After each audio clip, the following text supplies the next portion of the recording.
লোকে আমায় ভালোই বলে, দিব্যি চলন সই, দোষের মধ্যে একটু নাকি মিথ্যে কথা বই। ঘাটশিলাতে যাবার পথে ট্রেন ছুটেছে যখন, মায়ের কাছে বাবার কাছে করছি বকম বকম। হঠাৎ দেখি মাঠের মধ্যে চলন্ত সব গাছে এক এক রকম ভঙ্গি ফোটে, এক এক রকম নাচে। ও মা, দেখো নৃত্যনাট্য। যেই বলেছি আমি, মা বকে দেয়, বড্ড তোমার বেড়েছে ফাজলামি। চিড়িয়াখানার নাম জানো তো?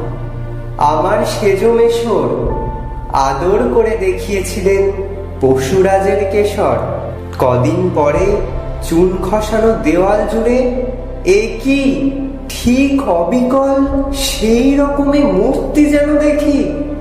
ক্লাসের মধ্যে যেই বলেছি সুরঞ্জনার কাছে, জানিস আমার ঘরের মধ্যে সিংহ বাঁধা আছে। শুনতে পেয়ে দিদিমণি অমনি বলেন, শোনো, এসব কথা আবার যেন না শুনি কখনো। বলি না তাই সেসব কথা, সামনে থাকি খুব। কিন্তু সেদিন হয়েছে কি, এমনি বেয়াকুব। আকাশ পাড়ে আবারও চোখ গিয়েছে আটকে, শরৎ মেঘে দেখতে পেলাম রবীন্দ্রনাথকে।